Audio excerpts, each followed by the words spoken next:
Now, Executive Suite with WPRI.com reporter Ted Nisi.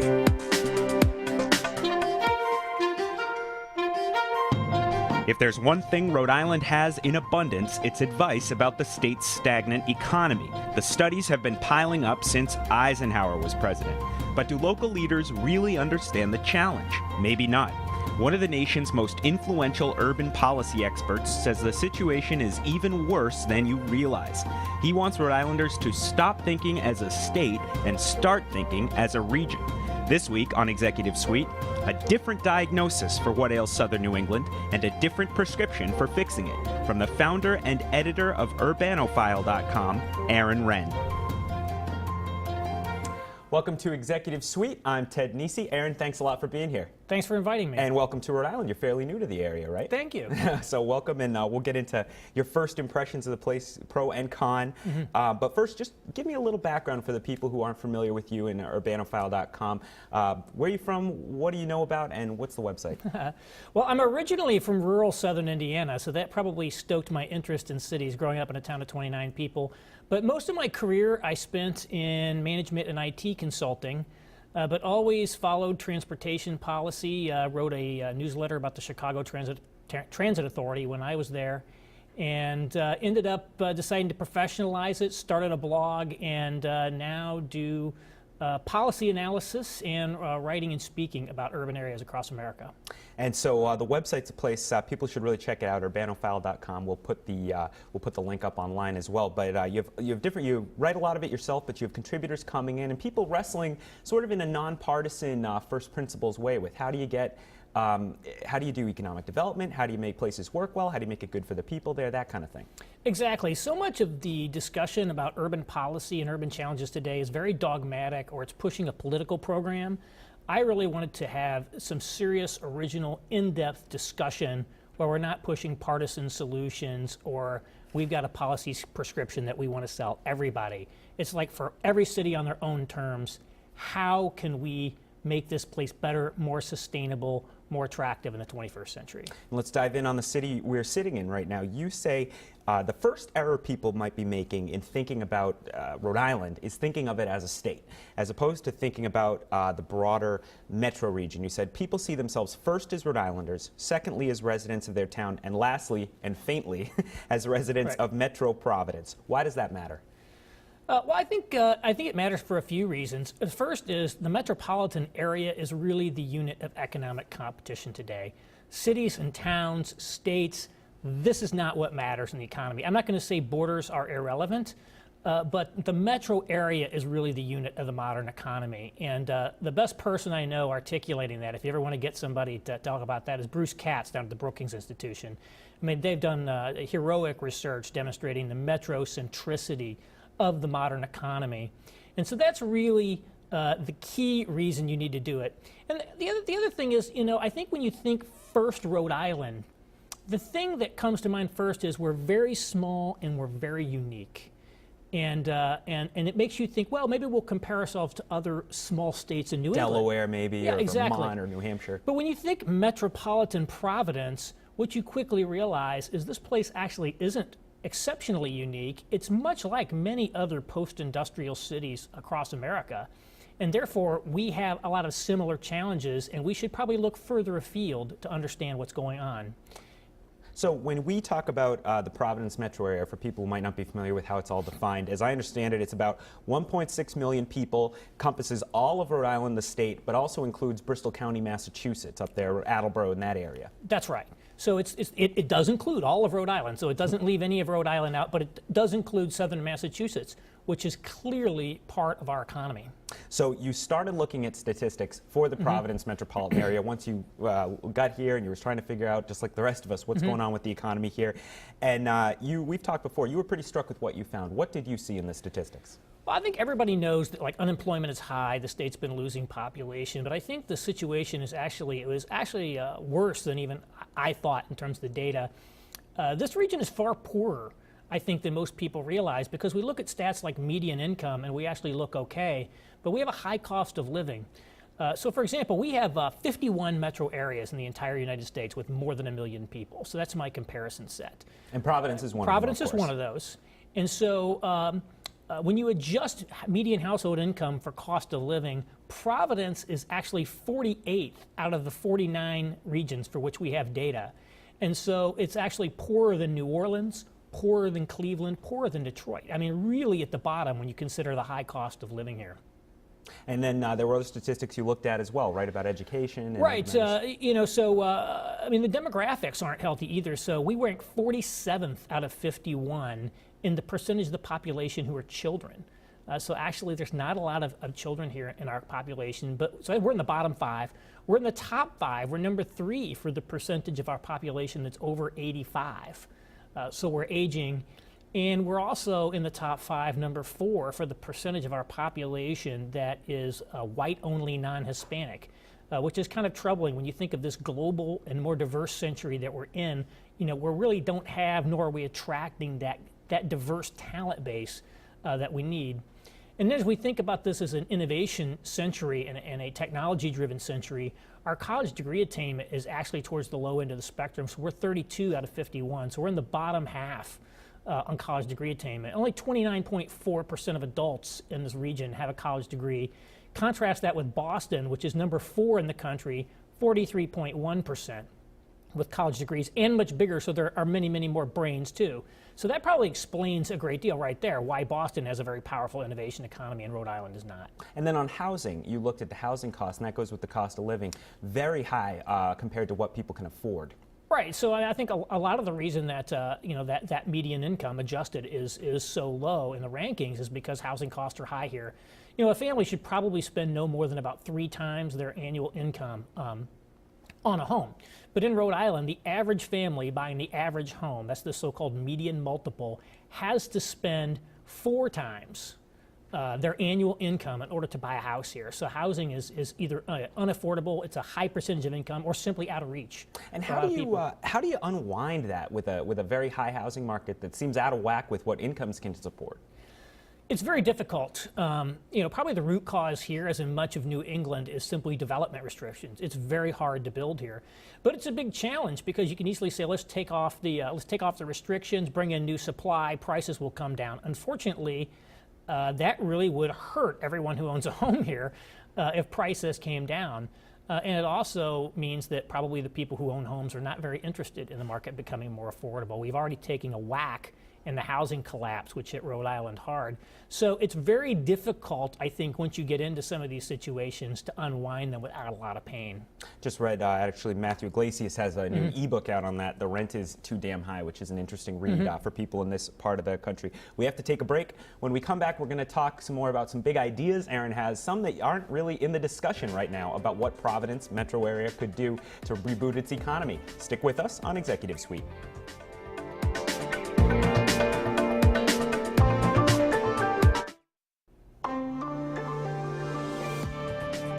Welcome back to Executive Suite. I'm Ted Nisi. My guest this week is urban policy expert Aaron Renn. He's new to Rhode Island, but not new to the issues of economic development, how to revitalize metropolitan areas, and he was founder of the influential website urbanophile.com.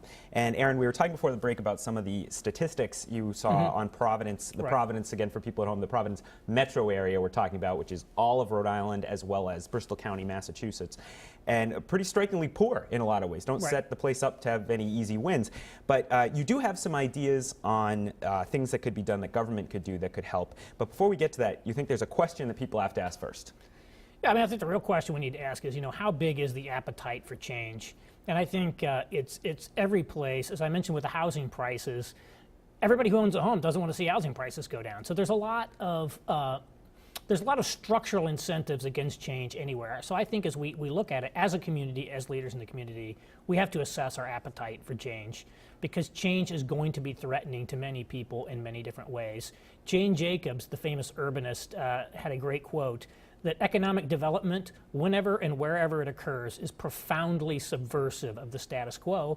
And frankly, there's a lot of people who benefit from the status quo, including anyone who owns a house benefits from high housing prices. So it's not just politicians. Therefore, we really have to understand what do we have to do to create the constituency and the demand for change before anything can actually change. So if we assume there's at least some appetite for change, you had some fascinating ideas when we were talking. First one might be the easiest one, is this idea of a permit holiday. What would that be?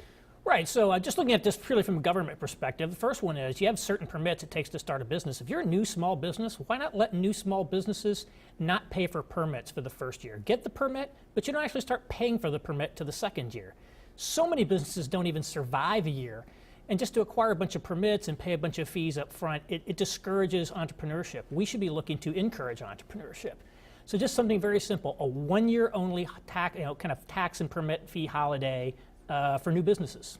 Second one, this is close to my heart because I've written a bit about it myself on WPRI.com, has to do with Massachusetts and how Rhode Island approaches the inevitable competition from our big state next door. What do you think Rhode Island should think about doing when it comes to Massachusetts? Right. So thinking about Rhode Island, to the greatest extent possible, I would look to establish kind of a European-like common market with Massachusetts. And you can pretty much do that unilaterally. Meaning without Massachusetts agreeing. Without their help. Because the reality is, like, unlike California, which is a big, wealthy market, when you're a small, poor market, people are not going to jump through a lot of hoops to do business there. So let's make it easy. So what I say is, why not do first regulatory harmonization with Massachusetts? It could be as simple as passing a law, and I realize I'm probably oversimplifying it. Anything that's legal in Massachusetts is legal in Rhode Island. If you're licensed to do it in Massachusetts, you're licensed to do it in Rhode Island. And that way, we can effectively create a 7 million person common market instead of just a 1 million person small market. It makes it easier to do business here without having to go through a bunch of Baroque Rhode Island specific regulations. Also, I don't think trying to gain some percentage point tax advantage over Massachusetts is really going to be a massive business attractor. I think that really businesses look at a holistic set of location decisions, but I think what we need to do is look at, and this is more difficult because it's a moving target, harmonize our fiscal regime roughly with Massachusetts so that we don't have any huge disparities that would drive business decisions across the border to the north. Yeah, I think of growing up in Attleboro, where you'd always see Rhode Island plates at the Emerald Square Mall in North Attleboro coming over for the 7 versus 5% sales tax, and then you'd cross to Providence Place and think, as a kid, why is it 2 points higher to buy anything here? Right. Sales tax may be tough because it's such a core, but there's probably a lot of little obnoxious fees here and there that we could just say, how do we just make these Massachusetts-like? Third one has to do with a long-standing debate in Rhode Island, the ports. What do you see happening there? Right. I mean, I've really been struck, and I thought we were going to talk about this a little bit later too, is all of the thinking here seems to be very much inside the walls of Rhode Island. And we're living in a global economy, and the problems that we face are macroeconomic, they're global, they're being faced by everyone. And, they're widening the Panama Canal to enable much bigger ships to go through. So we apparently have a deep water port at Quonset that we have not developed. I know it's a long history there. But we have to look at things like that in terms of, do we want to have jobs? Because we're not going to be able to float the entire economy on innovation jobs because we just don't have the education levels, right? But port jobs are good jobs, right? Transportation jobs can be very good jobs for people who don't have PhDs and some biotech things. So I think we have to look at developing our port resources to be competitive for that new traffic that's coming through the Panama Canal. And that's an important point. I spend a lot of time at the State House, and there is a lot of talk right now about the innovation economy, biotech and small tech companies, startups that grow, and that could be, the future. That's what we're going to hang our hat on, almost looking up to Cambridge. But part of your analysis is very important to look more broadly than that and to accept that we don't have the base that Cambridge and Boston has to begin with for a knowledge economy. Right. We don't have the critical mass of talent that they do. In order to build that type of, in Cambridge right now, there's millions of square feet of stuff being built. It's out of control. We're just not going to have that here. I think we are. I think innovation economy, I think technology, I think that's an important piece of the puzzle. But unlike in some of these talent hubs, we can't float the entire economy on this because we have a lot of people here, particularly the people that are most suffering and most need jobs, who really aren't well positioned to go work for a biotech startup or a high-tech startup.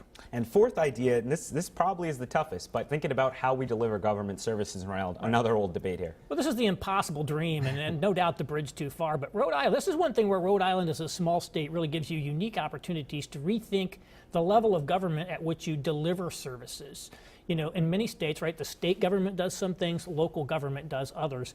We basically have adopted the same state-local partitioning of services that other places have, even though many services could probably be, that are traditionally provided at the local level, could probably be rolled up to the state level here. And that would have a number of advantages in terms of tax rate equity and kind of reducing arbitrage, efficiencies, right? You don't have to have, imagine if we had 39 DMVs, how inefficient that would be to run, but we run 39 of a lot of things here. It also lets you fix it once instead of fixing it 39 times. We fixed state pensions once. Now we have 39 local pension problems. And things that are done at the state level have a lot more scrutiny on them.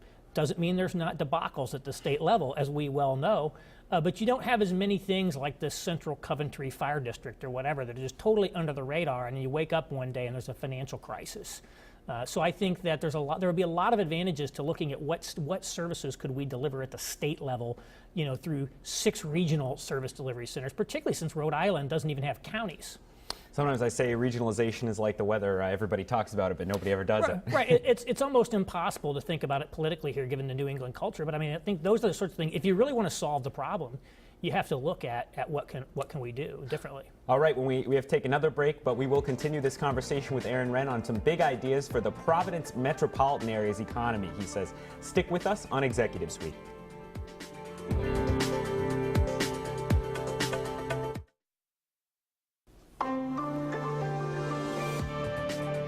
Welcome back to Executive Suite. I'm Ted Nisi, and my guest, a real pleasure, Renn. He's new to Rhode Island, but not new to the issues of how to do urban development the right way. And urban development, in his eye, is the entire metropolitan area, all of Rhode Island plus Bristol County, Massachusetts, the Providence metro area.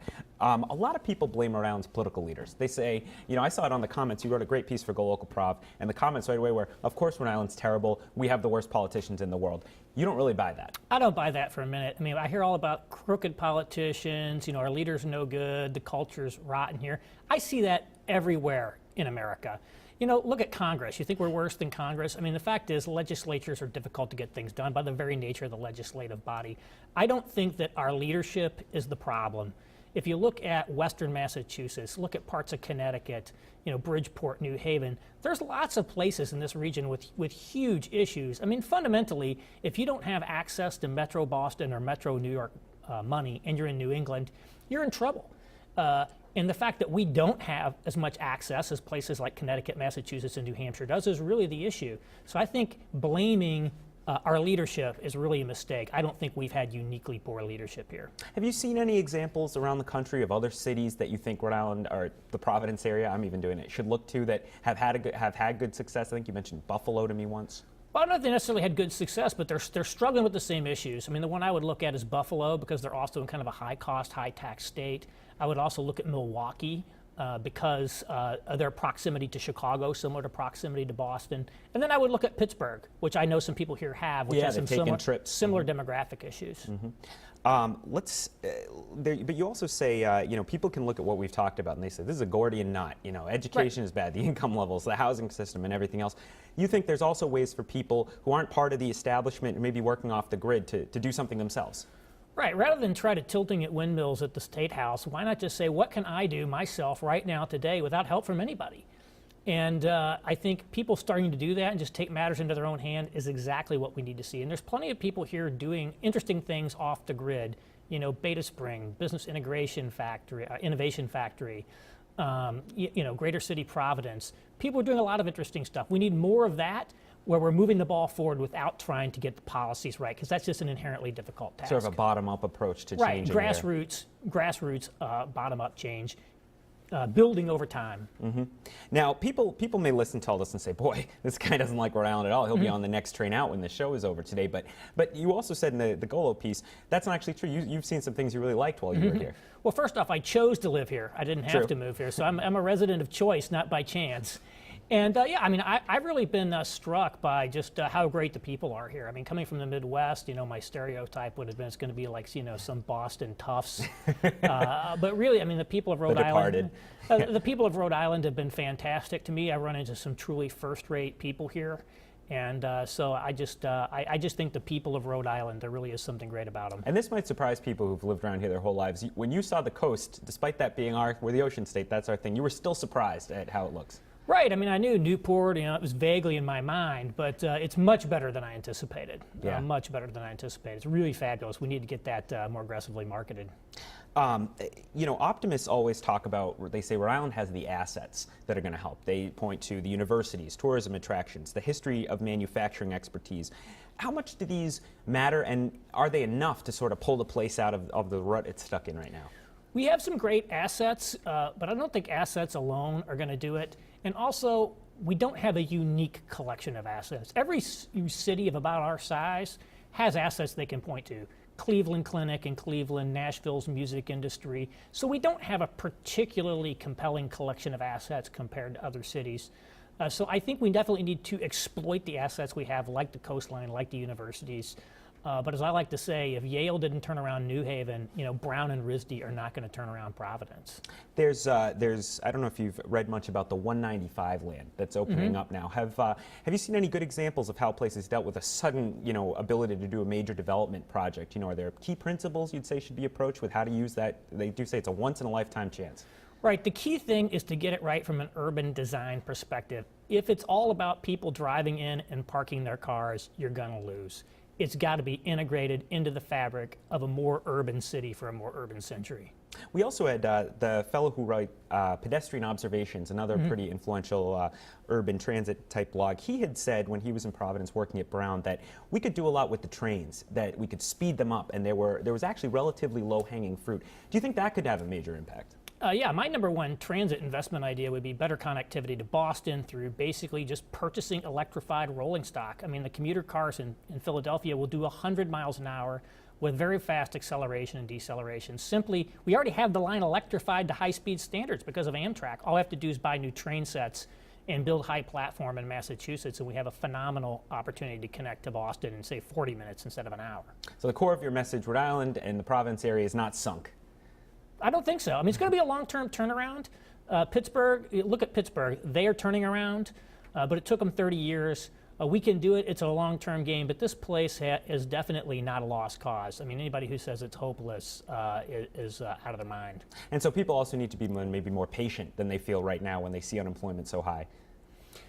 Right. I mean, again, change is a long-term game, right? It's just like people who want to lose weight. You didn't gain it all in an instant. You're not going to lose it all in an instant. It's probably one that'll ring true for all too many of us. This time of year, Yeah. So, Aaron, I want to thank you again. His website is urbanophile.com. You've been writing it for a number of years now, right? Yeah, at least 6 years. At least 6 years. So you can find more of his thoughts and insight as well as his contributors. A lot of fascinating stuff on there. And that's all the time we have this week. I want to thank you for being here, Aaron.